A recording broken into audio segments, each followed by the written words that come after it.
Hello there and welcome to my YouTube channel, Juliet Neil Crafts. So today I am once again filming a Hochanda demo at the same time as creating a video for my YouTube channel. So sort of two birds with one stone sort of thing.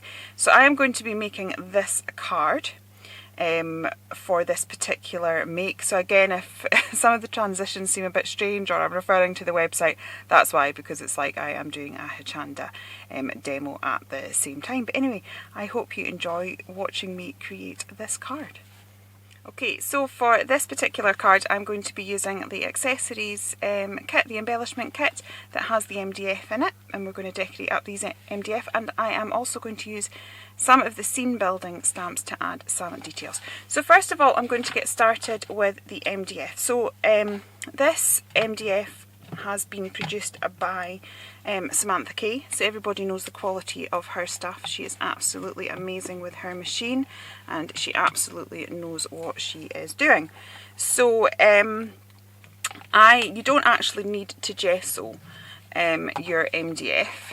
I do, because I like my colours to be fairly true, so I want these nice bright colours, and it's just a bit of basic colour theory, to be honest, that if I was to go on to the brown, they would have a sort of more vintagey sort of tone to them, whereas I'm wanting nice white vibrant. So if I put it on white, sorry, I want a nice vibrant colour, so if I put it on white I'm going to get that sort of tonal value that I want. So instead of just painting this a straight colour, I like my projects to have a little bit of tonal value. I do think that makes quite a difference. So instead of just having it one flat colour, I've put on a little bit of yellow and a little bit of teal, and I am just going to blend that together. I'm just going to keep moving that, and I've got like a soft blend, so I've still got that green colour, but as I said, there's a bit more interest to it because we've got the two tones. Now, sillily enough, I've not put water right next to me, which is why I sort of keeping dipping my brush on the paper. I'm finding that it's not working quite so well. So I'm just going to pop that aside to dry now. But whilst I'm doing so, I got the idea for this. This is a lovely make made for us by the lovely Sarah. And so she's used some of these MDF pieces here. These ones she's kind of done some enamelling on them. But on her teacups and teapots, she's actually used the stamps to decorate them a little bit, and I love that idea. And so I have to say that is where I borrowed this idea from to make mine. So what I'm going to do is just let that dry, and then we're going to stamp some detail onto that teapot. Okay, so that is dry now, and in the Harriet Hart and Chester stamp set we have this cute little flower, and I'm just going to use that now to add a little bit of detail to the MDF piece. So I'm just going to add some flowers just to give our little teapot just a little bit of added interest. So I have to thank Sarah for this idea. I absolutely love what she did. So as I say, just purely being inspired by her. So it's okay to borrow other people's ideas, and that's what the design team are for. So if you're seeing samples and want to, you know, copy them, that's absolutely fine. That's what they have, you know, made all those fantastic samples for you to be inspired. So I'm now taking a paint over pen. This is a Jane Davenport one. I know that they have been on the Hochanda website, but I've not checked recently to see if they still have them. But what I'm going to do is just colour in those petals with the paint pen, just to sort of give it a bit of added interest. This is a cool tea set. I would love to have this. I would love a cup of tea from this teapot. Oh, wouldn't it be lovely to have a tea party? So when we're all out of isolation, this would make a perfect tea party invite, wouldn't it? To celebrate. Okay, so I'm just going to finish that off camera. Okay, so the last thing that I would just do to lift this is just to add a few little white sort of highlights by the flowers, and I just find that really brings it to life. And on the original card what I also did was I added a little bit of glossy accents over the flowers as well, just to give it that added bit of detail. Okay, so let's start to create the card base. Okay, so I'm going to create a galaxy style painting, and I almost want it as the tea flowing into the teacup.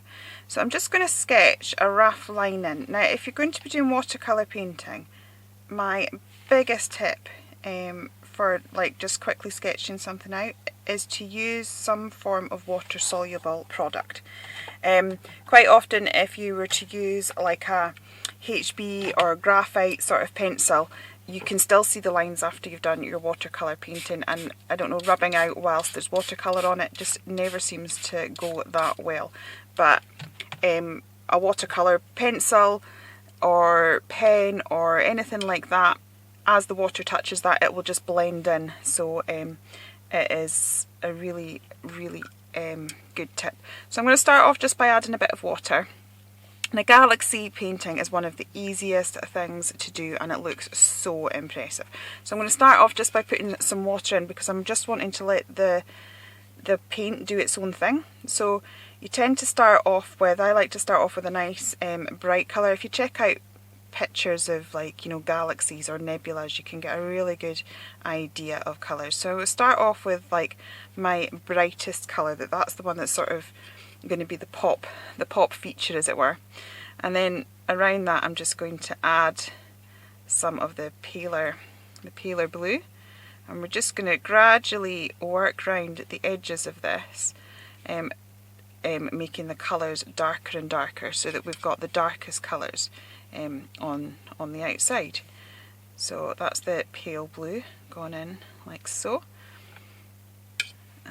I'll just maybe put some a bit up here, and as I said, they're going to merge together, but I'm sticking with the blues and the pinks, so if they merge together we're going to get nice purples. And actually we're wanting it to merge together because it's going to be very organic. We can't really have as much control over the paint, but that loose style is what is really going to make it look effective. So I'm going to put that in like so, and as I said, I'm just letting it all merge together. Now I'm coming to the edge of my line, and because it was like a blue watercolour product, it's just merging together perfectly. Okay, and it was just a guide. If I go over it, it doesn't matter. So now I'm going to go in with a really dark, I think this colour is called Ink. Again, this is the Jane Davenport watercolours, but any watercolour products that you've got. And as quick as a flash, we now have a galaxy style thing. If I might just want to pull some of the blue in, so we've kind of got those pops of pink, and it's not overly, but it's up to you. So what we'll do is just pop that aside, and I have one that has already dried. So the next thing I am going to do is, because I want this to spread a little bit more, so I am just going to spray this with water. So I'm just going to grab a paper towel. Okay, so I want the edges of this to look a bit softer, so I'm just going to grab some water spray and just spray that over, and you'll gradually see, as I said, bursts of the blue coming out there, and I just think that gives it a softer effect. I'm going to just take up some of this water, because as I said, I'm just trying to create a sort of soft bleed out, so I'm not bothered about sort of letting it dry naturally. And then the other thing I am going to do is just grab some of those different colours that I've used and do some splatters. So I've got some of that pale blue there. I'm just going to add a little bit of the pink, not too much, just a little bit, and then some of that darker blue as well. And then we're just going to let that dry and then pop the card together. Okay, it's one of the best things to transform something like this into really looking like a galaxy is by adding white splashes and dots. Because this is Alice in Wonderland, I am also going to add some of the playing card symbols. So in this stamp set here, Hattie Harris, we have the spade and the club. So I am just going to stamp some of these little icons coming down this galaxy piece, like so. And I'm stamping this with my Versamark ink pad because I want to do some embossing. So I'm going to switch out the spade now and use the club. Now if these end up overlapping because I can't really see, that's okay. It's just going to add to the quirkiness of it. So I'm just adding a few of these and we will see what happens. Right, so now I'm just going to grab some white embossing powder and we can just pour that over. We'll get a better idea of what is going on here. Right, so I've got one there that's sort of smudged a little bit, but I can just take that away and that's fine. So you can, before it's set, there's, you know, a few different tricks to make that work. So now I'm just going to grab my heat gun. I have been crafting probably for 18 years now, and this never gets old. Watch it. I'm hoping I can do this in an angle that you can see it turn. We'll try. I'm just going to get that. There we go. And we're starting to get a nice peak white now, so there we go. Love how this looks. Okay, so that's that bit done there. And then, as I said, one of the best things, sorry that was a strange, didn't expect it to be quite so loud, is I'm going to grab a white paint pen and let's just sort of randomly stick some dots on it. I would quite often maybe flick a white paint for this part, but because I sort of only want the white dots to be in this main bit, I am doing it with a pen. So it's best not to think about it too much because you don't want it to look too contrived. Go fairly quickly and just, as I said, put white dots. And the other thing is I would do a little sort of flick. So I go up, down, make a little cross and then sort of fill that in. So we'll do a few of those so we've got some sort of little stars in amongst there as well. And that's going to add to the whole galaxy theme look. Right, so before I assemble this together, I'm just going to do a couple more things. In this stamp set here, 8 o'clock, we have this sentiment, time for tea. So I'm just going to grab that and get some black ink.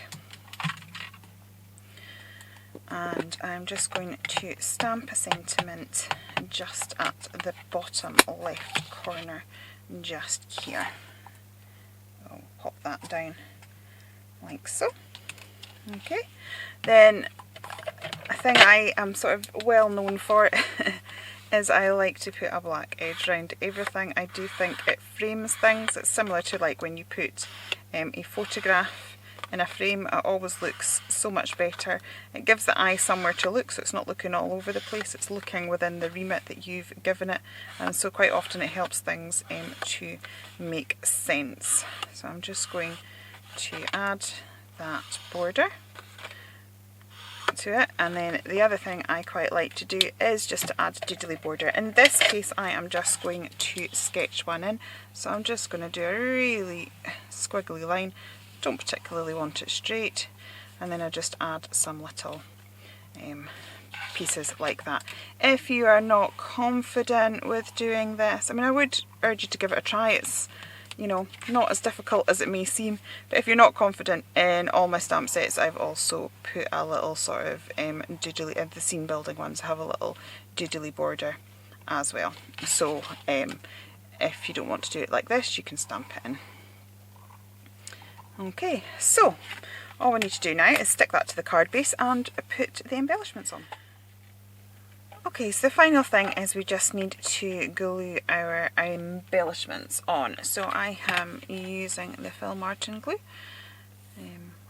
Just any sort of wet glue will be fine. So I'm going to do that and then angle my teapot so it looks like this fabulous galaxy has been poured directly from the teapot. And then what I'm going to do is I'll put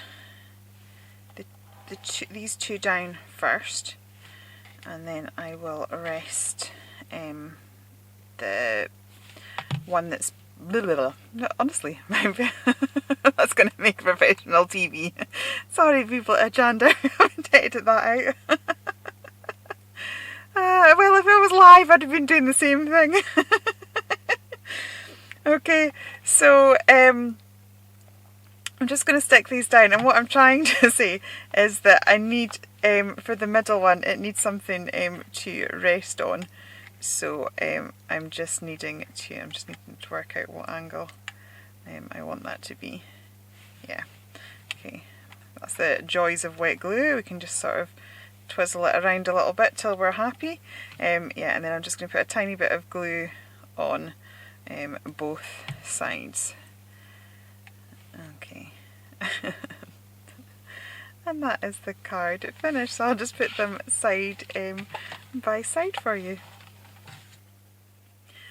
Okay, so I hope you've enjoyed that. If you have enjoyed it here, please do consider liking and subscribing, and I'll be back again very soon. Okay, take care then, and goodbye.